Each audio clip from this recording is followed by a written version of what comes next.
More people are struggling with excess body fat and poor health than ever before. People everywhere are struggling to be leaner, even though there's more information and advice on this topic than there is in any other time in history.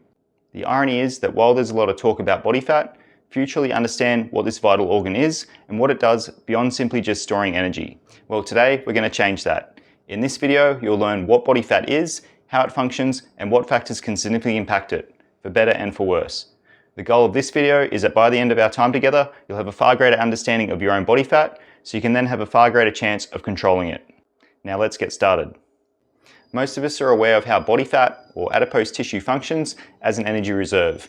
After a meal, any excess carbs, fat and protein that we consume can be converted into triglycerides and stored in fat cells. During fasting or exercise, these stored triglycerides are then broken down into free fatty acids and glycerol and then released into the bloodstream, where your muscles, liver and other organs pick them up and use them for energy. But apart from being just a large lifeless fuel tank, as many people describe it as, your body fat is actually a complex and highly active living organ with many other vital functions. Amongst many other things, your body fat is a large endocrine organ that releases various hormones to help regulate your appetite and energy balance. It also communicates with other organs and your central nervous system to regulate your metabolism and other metabolic processes. Furthermore, your body fat contains its own immune cells, which can help modulate inflammation and immune responses in your body.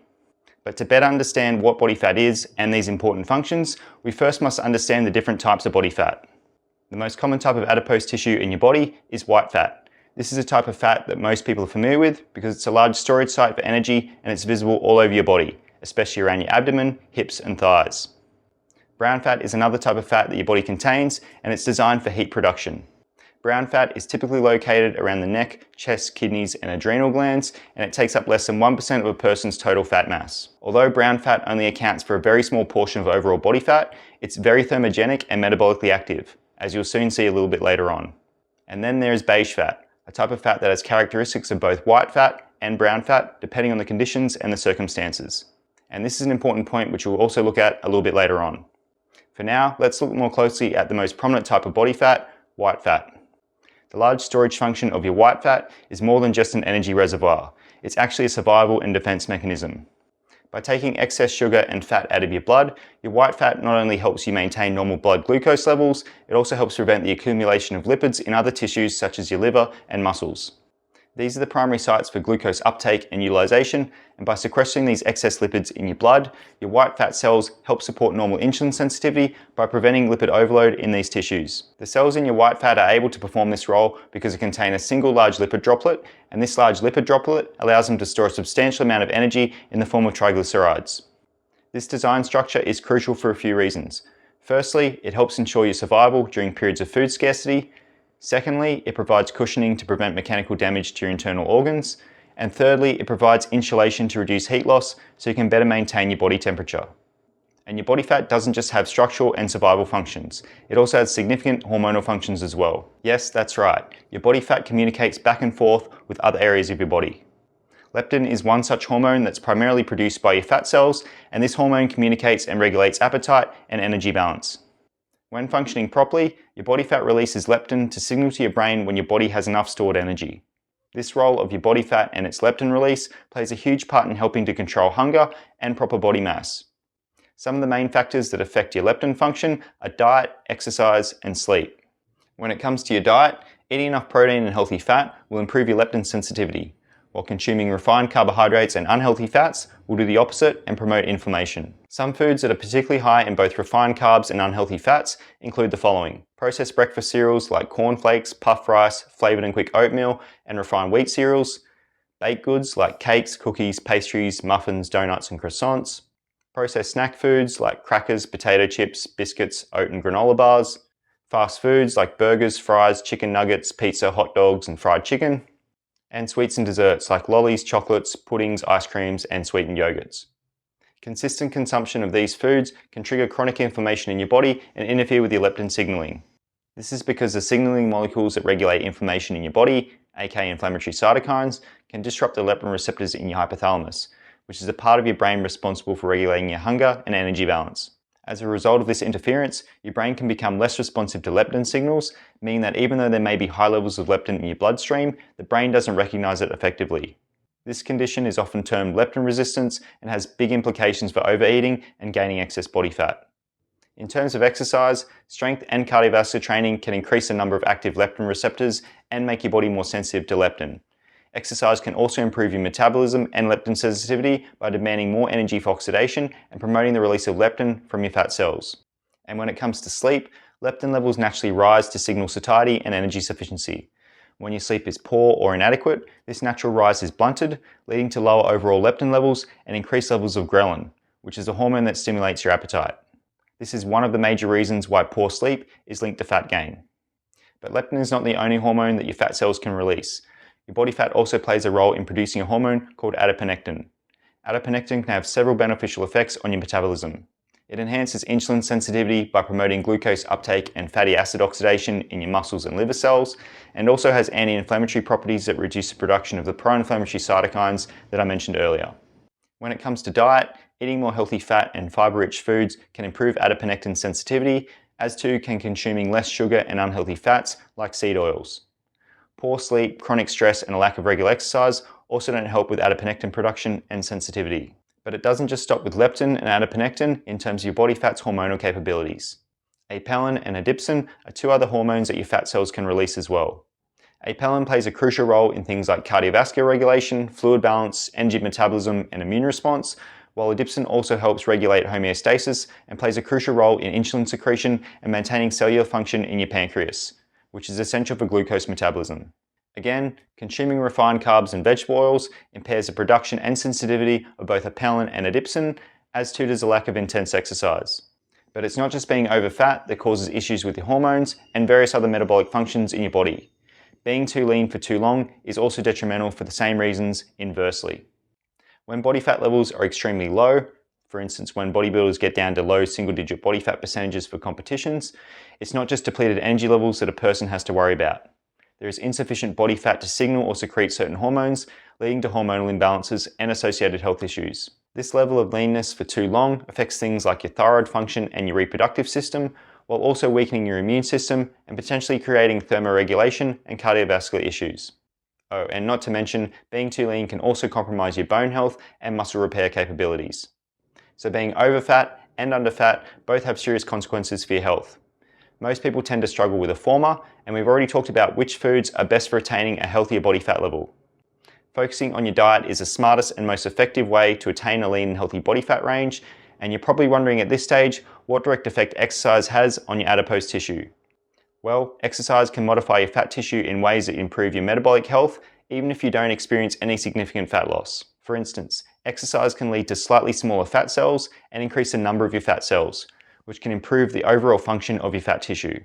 Regular exercise can also increase the density of the small blood vessels in your fat tissue, which can enhance blood flow. This can result in better nutrient and oxygen delivery to your fat cells, which supports overall tissue health. But it doesn't stop there either. Exercise can also reduce inflammation in your fat tissue by decreasing the production of pro-inflammatory cytokines, and it can also improve your fat tissue's hormone secretion and sensitivity.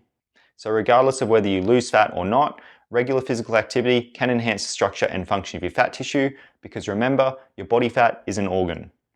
This also means that you can damage your fat tissue with too much exercise. For instance, if you regularly overtrain, it can lead to chronic inflammation, which attracts immune cells and macrophages into your fat tissue. These immune cells release pro-inflammatory cytokines that can damage your fat tissue and also create a cycle of inflammation. Chronic inflammation of your fat tissue can also lead to cell death, which further contributes to metabolic dysfunction. Excessive exercise can also negatively disrupt your hormone levels and increase oxidative stress, which can damage the lipids, proteins, and DNA in your fat cells. But overtraining is relatively rare though, and typically occurs in high-level athletes or people who engage in extremely intense training regimens. Most people do not reach the level of physical activity required to experience overtraining. The majority of the population are underactive and do not do enough intense exercise. And although diet is the main mechanism for manipulating body fat levels, exercise can play a role if you're trying to lose excess fat. A major reason for this is the potential exercise has to stimulate your brown fat. Brown fat contains many small lipid droplets and a higher number of mitochondria than white fat, which are the powerhouse of your cells. It's this structure which makes this type of fat brown in color and enables it to oxidize a lot more energy and generate a lot more heat compared to white fat. And thankfully, you cannot oxidize your brown fat like you can with your white fat. Instead, you activate it to increase its thermogenic capacities. And there are a few ways to activate your brown fat, with some being more effective than others.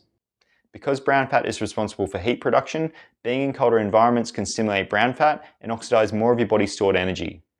This usually requires hours of exposure time though, and measures like taking ice baths for 10 to 15 minutes have been shown to have very little overall effect on energy expenditure, despite what many influencers claim.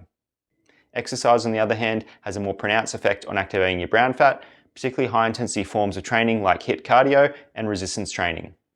For instance, high-intensity cardiovascular training like sprinting has been reported to expend around 20% more energy in the 6 to 8 hour window post-exercise than lower-intensity forms of cardio like jogging. This effect is largely stimulated by a hormone called irisin, and the primary catalyst of its release is muscle contraction during intense exercise. This release of irisin can be powerful because it not only stimulates your brown fat cells, but it can also trigger browning of your white fat cells, converting them into beige fat cells. Beige fat cells can act like brown fat cells and utilize a lot more energy and generate a lot more heat than white fat cells. And the opposite is also true. A lack of exercise can cause a whitening of your brown fat cells and the downregulation of your energy utilization and heat production. This browning of white cells and whitening of brown fat cells is where the term beige fat comes from. But beige fat cells don't actually turn into brown fat cells or white fat cells. Rather, they act like either, depending on the conditions. Brown fat can be activated more readily and efficiently by irisin, but beige fat requires a stronger and more sustained stimulus to achieve the same level of activation. This means that high levels of irisin, or more intense exercise, is often needed to fully activate your beige fat. Over time, browning of a greater number of white fat cells can add up to substantial differences in energy expenditure and fat loss. Thus, scientists are exploring ways to induce browning as a potential treatment for obesity and related metabolic disorders. But it's not just overweight people with excess white subcutaneous fat that need to be worried about their body fat. There is another type of fat that you may have heard of that's particularly influential when it comes to hormone function and overall health, and that is visceral fat. This is actually a type of white fat that is stored deep within your abdominal cavity and surrounds your vital organs such as your liver, pancreas, and intestines. Visceral fat is more metabolically active than subcutaneous fat. This is due to its role in producing inflammatory markers as well as hormones such as cortisol, leptin, and adiponectin. Its proximity to vital organs also makes visceral fat more potentially dangerous than subcutaneous fat. And while some visceral fat is necessary, excessive amounts are linked to health risks such as type 2 diabetes, heart disease, and certain cancers. Even if subcutaneous fat levels are low, relatively high levels of visceral fat can release inflammatory cytokines, leading to chronic inflammation. A healthy level of visceral fat is generally considered to be about 10% of your total body fat. But this is often detrimentally ignored by people who present with lean subcutaneous fat levels, but have a high relative amount of visceral fat. A major reason why high visceral fat is so dangerous is because it's prone to releasing free fatty acids into your bloodstream, which can accumulate in your liver and other organs and contribute to metabolic disease. Remember, subcutaneous fat you can visibly see is just one symptom of a bigger problem, which is an unhealthy lifestyle with poor nutritional habits. This manifests itself in many ways, and there are a lot more symptoms of this problem than just a bigger belly. Relatively high levels of visceral fat is proof of this. For more on why your body fat is not the problem, see my other video on this topic. As you can see, there's a lot more to body fat than meets the eye. Whether you're over fat or on the leaner side, this complex organ is a lot more than just a fuel tank. Your body fat has wide-ranging implications for your overall health and functionality. If you want further clarity on how to reduce both your excess visible and visceral fat, as well as how to better activate your brown and beige fat, then check out my book, The Lean Body Solution, which I'll provide a link for in the description to this video. I trust that you now have a greater reverence for what your body fat really is and why it's important to get yourself lean in a healthy way. Do share this video if you found it helpful, and feel free to drop a comment below if you have any feedback or questions. As always, thank you for watching, and I'll see you next time.